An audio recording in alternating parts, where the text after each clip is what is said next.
Hello, welcome back to movie biz. Hope you all are doing very well. Monsoon का मजा ले रहे हैं सब। अच्छा मौसम हो रहा है बॉम्बे में, इंडिया में। पंजाब वगैरह में तो कुछ ज्यादा ही जबरदस्त रेंज पड़ नॉर्थ रही साइड है। में तो काफी दिक्कतें आई है। हाँ, बट बॉलीवुड का क्या हाल है वो हम बात करेंगे। हिंदी फिल्म ट्रेड का क्या हाल है, थिएट्रिकल बिजनेस का क्या हाल है, जिसकी सबसे ज्यादा चिंता हमको लगी रहती है और उसी के बारे में हम हमेशा डिस्कस करते हैं। सबसे बड़ा जो मैंने देखा इन दिनों में, पिछले दिनों में, जो सबसे ज्यादा जो शोर मचा है, जिसका जोश महसूस हो रहा है ऑडियंसेस में, वो है जवान फिल्म का टीजर। टीजर। तो लेट्स टॉक अबाउट जवान teaser. How did you find जवान टीजर? डेफिनेटली एक्शन कमाल का है, कोई इसमें डाउट नहीं। एटली सर ने काफी मेहनत की है, शाहरुख ने डिफरेंट लुक्स दिए हैं उसके अंदर। ये अलग बात है कि कई फॉरेन फिल्मों से एज इट इज कॉपी करके सीन मारे गए हैं। जैसे शाहरुख का पूरा बैंडेज वाला सीन हॉलीवुड फिल्म की कॉपी है, और पहला सीन जब ट्रेन में 100-150 की पब्लिक निकल रही है, सबको बैंडेज कवर किया है, वो भी हॉलीवुड फिल्म से कॉपी किया गया है। तो कॉपी में तो हमारे साउथ के डायरेक्टर हों या बॉलीवुड के माहिर हैं, तो कॉपी पेस्ट करना तो उनको आता है, लेकिन हिंदी ऑडियंस के लिए नयापन है उसके अंदर। आई थिंक मेरे को भी पसंद तो आया है। टीजर अगर बोलते हैं हम तो एक फीलिंग आती है अंडर करंट की, और मुझे लगता है पठान का एक्शन रिप्ले शायद हो जाए जिस तरह का ये लग रहा है। सुर में अगर बनी होगी और गाना वाना अगर कुछ हाईलाइट आ जाए, क्योंकि पठान में देखो गाने ने पिक्चर को उठा दिया था। जी हाँ। और उसके बाद एक्शन जबरदस्त था, एक जेम्स बॉन्ड वाली फीलिंग थी। अगर इसमें भी एटली ने कुछ ऐसा किया, और शाहरुख खान तो है ही लाजवाब, एंड में गाना जो उसने गाया बेकरार करके, हमें वो कैसी लगी आपको लुक, जो गंजा बन के उसने जो लुक एकदम शॉकिंग था। जो शाहरुख खान के डायर्ड फैन थे, उनको वो टकले के रूप में देख के शौक लगा हुआ होगा कि अनुपम खेर कहां से आ गया। हमारे दोस्त अमोद मेहरा जी, ट्रेड क्लिनिक, उन्होंने उसको कंपेयर किया है फिल्म बादशाह के हिसाब से। जो बादशाह का लुक था ना, उनको लग रहा है ये फिल्म काफी हद तक वैसी रहेगी। और जैसे कि चर्चा है, फिल्म बनाई गई है आखिरी रास्ता की remake. But it's looking promising, honestly it looks big. अब आगे अंदर अगर गाने और कुछ और हाईलाइट डायलॉग और कहानी करेक्ट आ गई तो पिक्चर अगेन पठान की तरह सिक्सर मार सकती है। I think so. Sir teaser में 95% शाहरुख और सिर्फ शाहरुख थे, बाकी लोगों को कुछ भी इंपॉर्टेंस नहीं दिया गया है। नयनतारा एक सीन में चली गई, विजय सेतुपति एक सीन में, दीपिका एग्जैक्टली। तो बाकी लोगों को समझ में नहीं आया कि रोल है क्या, स्टोरी रिवील नहीं की है, म्यूजिक बताया नहीं है कि फिल्म का म्यूजिक कैसा होगा। और कल शाहरुख खान ने एक नए गाने की शूटिंग शुरू की है यशराज स्टूडियो में। पता नहीं वो पुराना गाना शूट किया उसी को वापस शूट कर रहे हैं या कोई नया गाना हिट सॉन्ग को कुछ शूट किया जा रहा है, वो सीक्रेट रखा गया है। ये गाना भी जो बेकरार करके, he looks cool यार, even if he is looking a little old and bald, but I think youth will also love it। कुछ अलग इंटरनेशनल फील तो आ रही है। देखिए एक्शन तो डेफिनेटली एक सेफ बेट है बॉक्स ऑफिस पे, लोग पसंद करते हैं। पठान ने प्रूव किया। अगर खाली एक्शन ही चलता है तो बॉलीवुड मेकर को एक सलाह है, स्टोरी का तेल लगाने। फॉरेन फिल्मों के इतनी फिल्में आती है, हर एक से एक दो एक्शन सीन निकालिए और ये पिक्चर बना डालिए, आपकी फिल्म सुपर डुपर हिट। लेकिन इसमें सबसे बड़ा इंपॉर्टेंट है, सलमान खान फैक्टर नहीं है, जो पठान में काफी हद तक कामयाब रहा था फिल्म को हिट कराने के लिए। कुछ पता नहीं कोई सरप्राइज पैकेट रखा हो या तो न्यूज में नहीं आया हो। संजय दत्त का न्यूज है, विजय थेलापति का न्यूज है सरप्राइज पैकेज, लेकिन वो कितना बड़ा फैक्टर वर्क करेगा। Shahrukh Khan can do anything. Shahrukh Khan है तो मुमकिन है। अभी का जो शाहरुख खान बन गया after Pathan, he is 70 mm, he is huge. So wishing all the best to Shahrukh Khan, wishing all the best to Atlee। अब जब एक्शन की बात चल रही तो एक्शन की फिल्म आई है, इंग्लिश फिल्म है दो। हम हिंदी फिल्मों के साथ साथ इंग्लिश की भी कभी कभी फिल्मों की बातें करते हैं। मिशन इम्पॉसिबल, टॉम क्रूज की फिल्म का बड़ा शोर है, बड़ा जोर है। How did you find it? You seen it? लोगों को इंतजार था काफी समय से। हॉलीवुड मेकर्स को कितना कॉन्फिडेंट रहता है कि 2 महीना पहले पूरा ट्रेलर दिखा देते हैं आपको कि हमारी फिल्म है क्या। और हमारे बॉलीवुड मेकर्स घबराते हैं, पहले छोटा सा फर्स्ट लुक लॉन्च करेंगे, 5 सेकंड टीजर लॉन्च करेंगे, फिर 1.5 मिनट का टीजर लॉन्च करेंगे, फिर 3 मिनट का पता नहीं क्या स्लो पॉइजन का डोज देते हैं। खैर, लोगों ने पसंद किया था मिशन इम्पॉसिबल का ट्रेलर। फैंटास्टिक ओपनिंग मिली है पिक्चर को। पिक्चर का बजट है 2400 करोड़, मैसिव बजट। और फिल्म की फर्स्ट डे की ओपनिंग थी करीब 12 से 14 करोड़, जो काफी अच्छी है। और वर्ल्ड वाइड 240 मिलियन की ओपनिंग है, वीकेंड की रहेगी पिक्चर की Mission impossible. Tom cruise is also producer here, right? अच्छा, तो मतलब हॉलीवुड में भी पैरामाउंट के साथ मिलके टॉम क्रूज ने जॉइंट प्रोडक्शन की है। और ये पार्ट 1 है, पार्ट 2 का इंतजार रहेगा जो 1.5 साल के बाद आएगा। एक्शन अगर आप पसंद करते हैं, you go and watch it, amazing action. Story weak है, स्टोरी वैसे भी टॉम क्रूज की मिशन इम्पॉसिबल 1 to 7 तक में स्टोरी कभी नहीं रहती है, एक सिंपल सा फॉर्मूला है, उसी को कैच करते आ रहे हैं। लेकिन इतनी बड़ी फ्रेंचाइज है, 1996 में पहली मिशन इम्पॉसिबल 2 आई थी और उसका बिजनेस था मात्र 2 करोड़ हिंदी में। Yes. और अब डेफिनेटली 100 करोड़ क्रॉस करके जाएगी। बट एक्चुअली अभी थिएटर्स में जब हम जाते हैं 70mm 3D एटमॉस डॉल्बी, जी हाँ, तो मजा तो आता है एक्शन देखने का। Action has become one of the biggest highlights, but it has to be superb. और देखिए इंटरनेशनल टॉम क्रूज का सबसे बड़ा एडवांटेज क्या है कि वो एक्शन सीन खुद करते हैं। 61 की एज हो गई है, फिर भी सारे एक्शन खुद करते हैं, सबसे बड़ी बात है। Amazing. और इसी फिल्म के शूटिंग के दौरान वो जख्मी हो गए थे, 3 महीना बेड पे थे, फिर बाद में अगेन शूटिंग रिज्यूम की उन्होंने और खुद ही एक्शन किया। तो आपको लगता है कि वाकई आर्टिस्ट ने काफी मेहनत की है अपने एक्शन सीन्स पर। सर, हमारा शाहरुख खान भी अभी रिसेंटली इंजर्ड हुआ था, आर यू अवेयर ऑफ या इट? उसको नोज में चोट आई थी, वो अमेरिका में कुछ नहीं। He is still working on, तो he is also quite dedicated. लेकिन जहां तक मुझे लगता है कि जवान में उनके एक्शन सीन कम, वीएफएक्स का कमाल ज्यादा होगा। 70% वीएफएक्स होगा, 30% शाहरुख खान की कंट्रीब्यूशन होगी, दैट इज फॉर श्योर। चलो, let's wish all the best to them. Yeah. It looks good.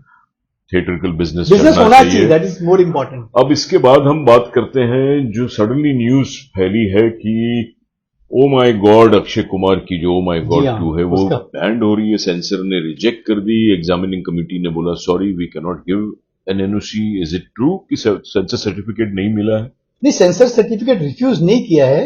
हाँ, एग्जामिनिंग कमिटी ने पिक्चर देखी और उन्होंने उसको रिवाइजिंग कमिटी को दे दिया है, क्योंकि आदि पुरुष की कंट्रोवर्सी के बाद में सेंसर बोर्ड नहीं चाहता कि उनके गले में घंटी बजे।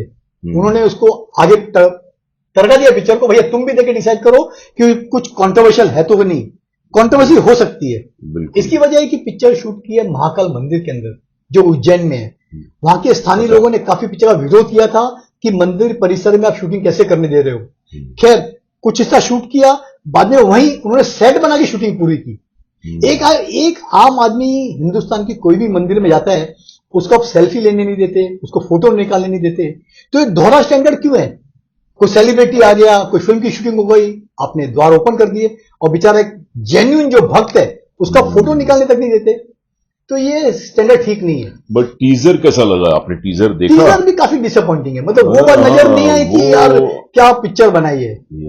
बट बाकी जो पिक्चर देख के पता चलेगा, but by and large it has not created that impact नहीं आया। और खुदा ना खास्ता अगर पिक्चर सेंसर में फंसती है, सेंसर बोलता है नहीं कुछ सीन चेंज करो, डायलॉग बदलो, तो शायद संभवतः पिक्चर 11 अगस्त को रिलीज न हो पाए। तो सबसे बड़ा इसका फायदा हो जाएगा गदर 2 को। एनिमल ऑलरेडी पोस्टपोन होकर 1 दिसंबर चली गई है, फिर ओ माय गॉड 2 का पता नहीं चेंजेस कब आते हैं, कब नई डेट आती है, तो गदर 2 can be delayed. I think oh my God looks like, तो गदर को बहुत बेनिफिट मिलेगा, जबरदस्त ओपनिंग लगेगी। गदर 2 should get good opening I think. और हम 10 CR लेनी चाहिए अगर सोलो रिलीज होती है। डेफिनेटली फिर बाद में फिल्म के मेरिट के ऊपर है, अगर अच्छी रही तो सस्टेन करेगी, नहीं तो 3 दिन के बाद कहानी खत्म। अच्छा, ये जो नई एक और न्यूज आ गई है जीएसटी का, ये क्या है? जीएसटी को हम लोग एक्सप्लेन करें हमारे दर्शकों को। जी हाँ, जीएसटी ऑनलाइन करो तो 18% है टिकट्स का मल्टीप्लेक्सेस में, और अंदर अगर आप खरीदते हो पॉपकॉर्न वगैरह तो सिर्फ 5% जीएसटी लगता है। बट ये शुरू से था या अभी अभी हुआ है?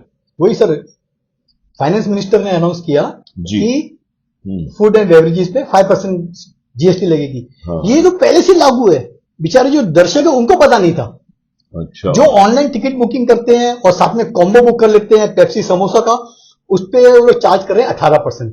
और जब अक्रॉस द काउंटर में लेते हैं कुछ भी चीज, उसमें जीएसटी पहले से ही 5% है। गवर्नमेंट ने आपको कोई बेनिफिट नहीं दिए। ये पता नहीं मल्टीप्लेक्स उस पर भी 18% चार्ज करके लोगों को चीटिंग कर रहे थे, ये हमको फाइंड आउट करना पड़ेगा, इन्वेस्टिगेट करना चाहिए। लेकिन उसमें 5% है। तो जो लोग थिएटर में जाते हैं उनसे एडवाइस है कि वो अक्रॉस द काउंटर सामान खरीदे। But usually online should be cheaper, why is this policy? ये पता नहीं गवर्नमेंट की न्यू पॉलिसी। मेरे हिसाब से ऑनलाइन में जीएसटी एग्जेम्प्ट ही हो जाना चाहिए यार। It should encourage now, because जिस तरह मल्टीप्लेक्स में शोर मचा हुआ है कि पॉपकॉर्न, और आपने अगर 100 रुपए की टिकट के नीचे बुक की है तो आपका जीएसटी है 12%, 100 के ऊपर है तो है आपका 18%, अक्रॉस द काउंटर ले रहे हैं तो है 5%। तो 3 अलग अलग स्लैब है जीएसटी के फूड एंड बेवरेजेस पे सर। और बाहर से अभी भी हम लेके नहीं जा सकते कहीं मॉल अलाउ नहीं है, जी हाँ। अब अभी हमने बर्गर ले लिया, मैकडोनल्ड का तो एंट्री नहीं देते हैं। बहुत सी पॉलिटिकल पार्टी आई थी, हम अलाउ करेंगे, धरना दिया, क्या हुआ? So now are you banking on Rocky Aur Rani? क्योंकि रॉकी और रानी तो काफी खुशबू फैल रही है, पिक्चर का ट्रेलर भी लोगों को पसंद आया है, बहुत हद तक कुछ कहानी नजर आ रही है। मगर क्या लगता है आपको, रॉकी एंड रानी का ओपनिंग क्या होगा? फर्स्ट डे वीकेंड कितने का लगेगा? How do you find Rocky Aur Rani? Opening लेना चाहिए 12 से 15 करोड़ के आसपास, fantastic, and weekend should be around 50 crore. Should be 15 crore. 50 crore आराम से होना चाहिए। फिर बात ये कि फिल्म देखी नहीं है, हाँ। लेकिन डायरेक्टर करण जौहर है, रणवीर सिंह, आलिया भट्ट, बड़ी स्टार कास्ट है। अगर फिल्म वाकई अच्छी बनी है, nothing is I impossible. Think Karan Johar ने बहुत मेहनत की होगी, बहुत समय बाद आ रहा है। He will do his best and probably it can click, it should click. लेकिन सब्जेक्ट ये आउटडेटेड है। मुझे पिक्चर का नाम याद नहीं आ रहा है, 2015 में सेम सब्जेक्ट पे पिक्चर आई थी, वो पिक्चर चली नहीं थी। खूब वो स्टोरी उधर से मारी गई है कि कैसे दो प्रेमी हैं, एक नॉर्थ का है, एक बंगाल का है, दोनों अदला बदली करते हैं अंडरस्टैंड करने के लिए फैमिली को। स्टोरी का थीम पूरा वहां से उठाया गया है सर। नहीं, मगर नुआंसेस अच्छे होंगे, सिचुएशंस अच्छी होंगी, स्क्रीन प्ले अच्छा होगा तो लोग पसंद करेंगे। It's a big film, let's not just opening तो डेफिनेटली अच्छी लगी, लेकिन अभी कितनी सस्टेन करती है, we have to waste on 28 of July. Yes, let's wait and watch. तो इसके बाद आपको क्या लगता है? अभी ये तो हमने देख लिया, जवान नजर आ रही है जोरों से चमकती हुई, रॉकी और रॉनी भी नजर आ रही है, इसको भी गदर 2 को भी मौका मिल रहा है, ओ माय गॉड थोड़ी हिली हुई है। तो अब आगे जो फिल्में आ रही है उसमें कौन सी है? Tiger 3 do you think is a big film? Ganapath आ रही है आपकी, हाँ। 3 रिलीज है दशहरा पे, गणपत है, Yes. विजय अग्निहोत्री खुद की फिल्म बोल रहे हैं मेरी बहुत बड़ी हिट जाएगी। वैक्सीन वॉर आ रही है, वैक्सीन वॉर क्यों पोस्टपोन हो गई? उनको शायद 11 अगस्त को नहीं टकरानी थी 3 फिल्मों के बीच में, इसलिए उन्होंने सेफ डेट चुनी, उन्हें अच्छी बात। 10 को कर दी।